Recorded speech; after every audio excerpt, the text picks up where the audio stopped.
Hello, welcome to Lemon Steers, where we talk anything and everything entertainment. I'm, of course, the Lemon himself, Zeke Lemon, and this is my review for Season 2, Episode 4 of House of the Dragon. But before we get into that, let's get the house cleaning out of the way, shall we? I'm just leave a like. Comment below, let me know your thoughts on this week's episode of House of the Dragon. And, of course, hit that subscribe button as it helps me grow into my YouTube career. I would greatly appreciate it. Now with all that out of the way, let's get into the review. So,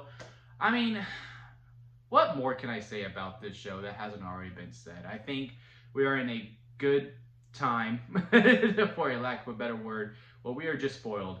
We have two great, fantastic shows that just come out within each other on Thursdays and Sundays between The Boys and this show. We are just spoiled. Both of them are in consideration for Best Show of 2024. I still don't know which one I fully prefer. But this week's episode is absolutely no different, absolutely high quality. And the main thing that I take away from this show that I think most shows can really take, and movies for that matter, can really take advantage of is putting our characters to do things that we don't agree with. But we can understand why they come from it. And I think this comes in very key play with Aegon as the king. Now look, I don't like this character. I think he's a piece of crap, and I can't wait for him to die, in all honesty, because he ain't it. He is not fit for that crown. He is in way over his head. Everyone around him knows he is in way over his head. Hell, he knows he is in well over his head. He should not be king. Aemon should be king. He would do it a lot better. And that whole scene in the council room where Aemon is just like, nope, here's the plan that we're doing. We're going to do this. We get this land here. We get that. And Aegon is just going against, just trying to be like, just do what I'm saying because I'm the king. You're supposed to just do what I say. He's the pure equivalent of just being a spoiled kid and thinking what he says goes and that he brings value to that because, he has the crown. And rightfully so. When you get crowned and would gather a seat of people and going, here's your ruler, everyone's going, yay, Aegon. It's going to mess up your mind a little bit, and you're going to have some entitlement to that. And then also in the back half, you're dealing with all these meetings, and you just tell your counselor, you bore me. Yeah, dude, yeah, they're not going to fully respect you, and they're not going to think you are a real good king. But that scene with him and Aemon, who Aemon is still very much is mad at him for what happened at the brothel last week. Bosses up, tells him this is what we're going to do. This is the best plan of action. And, they start speaking Valerian to each other.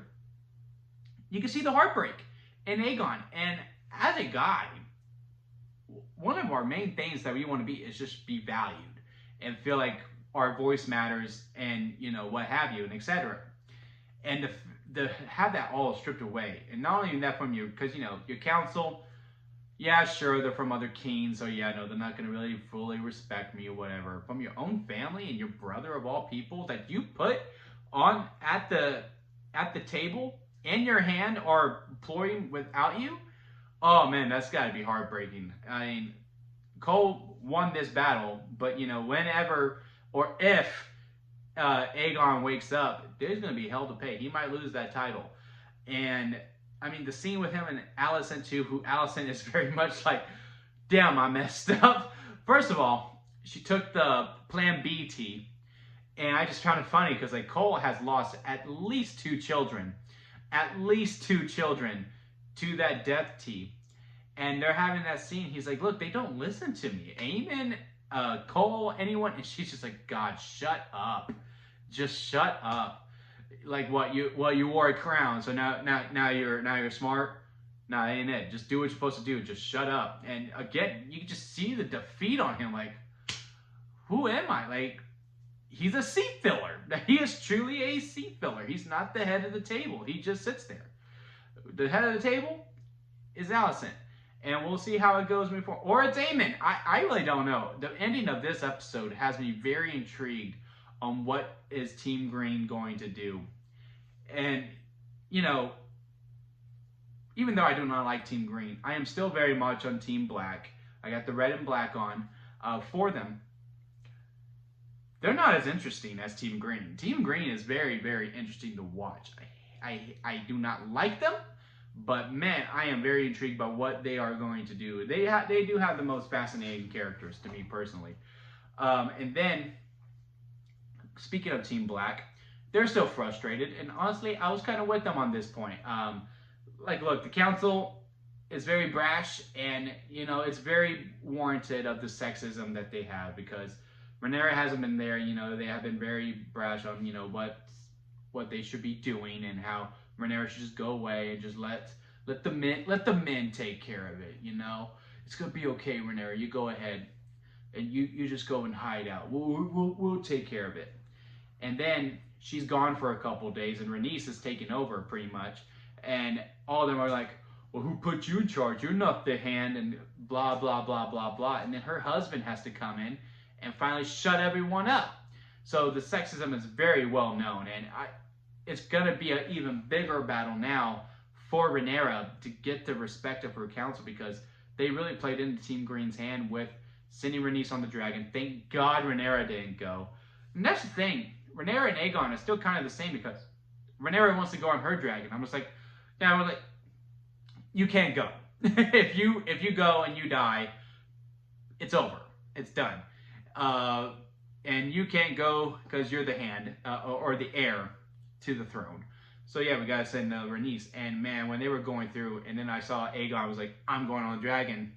My wrestling brain kicked in because I was thinking of the book, and I was like, well, Aegon can't die yet. He's gonna last all. I think George R.R. Martin said they want to do 5 seasons. He's gonna make it all 5, or at least I think he is. I don't know at this point. So Rhaenys is done. She's gone. And then when they did the reveal that, hey, Vhagar's here, I was like, oh shit, yeah, Rhaenys is very much done. And she was also one of my favorite characters on Team Black, so was very sad to see her go. But I did like the battle of the dragons and how much the humans mean nothing. The real battle is in the sky. Whatever happens on the floor is just collateral damage. How they captured that, how Cole was like, I am completely out of my element, because this was his plan, and it totally backfired on him. But also with how the booking was with Aegon and Aemon, because he sees Aegon flying, and he's like, idiot. Now nope, you gotta wait, Vhagar. We can't go up there and just wreck shop at this point. We gotta wait for the king. And then when he goes in, he attacks both Rhaenys and Aegon. And I was like, was that intentional? Did he mean to do that? Was he thinking I could take out 2 birds in 1 stone and just be done with it and I could get the throne? And then when the battle's over and Cole gets over there and he gets to Aemon, you see Aemon has his sword out. I was like, was he about to scar Mufasa, this fool, and just be done with him? But no, I did see the sneak peek for next week's episode, and it does look like he is in a coma, or at least that's what I think. And now Alicent is sitting at the head of the table, which is good. That's truly where the war is. It is a war of these 2 women, these queens, who used to be best friends, who cut across, and now they're feuding pretty much. The battle's between them. This war started because of them. So they should be at the heads. Well, there shouldn't be a seat filler with Aegon. That's if Aegon wakes up. But yeah, everything between them is very, very interesting. Very phenomenal show. And then, of course, there's the Daemon storyline, which I'm still not fully sure that I am fully on board with him doing these nightmares. Like, I get it. It's a showing that his past is starting to come to haunt him. It's just weird that now he is like, you know, I kind of did some messed up things to some good people, or he is just that hateful of these past because he killed young Rhaenyra, sliced her head off for her saying some things that, you know, aren't true, but what's true in his mind, that, you know, hey, your brother loved me more than you, that's why I'm the heir. Slice her head off. That's alarming. That is truly what he wants to do. So now I'm thinking, does Daemon kill Rhaenyra in the books? Because is that a foreshadowing of things to come? And then, of course, he sees his ex-wife, the one that she unalived herself last season from her dragon from Vhagar. And I'm sure some other people. I'm hoping we see Viserys in one of these flashbacks, if this is the storyline that we're going on about. I just don't like how it's also confusing him within his battles. Now we'll see if that is from the witch that he is talking with, who is very interesting. How she doesn't, she doesn't care. Like she's talked straight up to his face. I wonder if that's going to become like a romance, because even though Damon's married, he don't care. He don't care. We all know he don't care. But there's like a respect there. It seems like between Damon, that he's like, this girl ain't scared of me, and like she'll just say whatever. And it seems like he's kind of into that. So we'll see how that goes, because like during the council scene where he's meeting with the war people and he's seeing the people in his head, I just don't think Damon would lose focus like that. I think like once he's in the bedroom and all that stuff, sure, by all means have all the nightmare sequences. But to have the hallucinations as he's in the battle, granted he was drinking the cup, so maybe that's a reason as to why he was having those hallucinations. It was just some of the placement of it just wasn't sitting right with me. But overall, fantastic episode. Probably my favorite episode of the whole entire show so far. I mean, my heart really broke when Renice got, and she is gone. And really sad to see how that goes. I am very curious to see how this does with Team Black and how the council meetings go now that Renice is the only woman on the panel, because her and Renice were really ones that were like, they had each other's back. So that would be curious to see. And again, if Allison is the one that's sitting at the head of the table now, how are those conversations going to go now too? Will they listen to her? Will they not? She did say she had some experiences. But yeah, I'm just excited for next Sunday. I am really looking forward to this show every single week. It's just a clock ticking on the clock every Sunday when I wake up. Let me know what y'all thought about it in the comment section. Leave a like if you did enjoy this review. And again, hit that subscribe button, as it does help me grow into my YouTube career. And do not forget to squeeze the days, guys, because life is too short to not live it to your full potential. So squeeze it all the way that you can. And until next time, I'll see you here at Lemon Studios.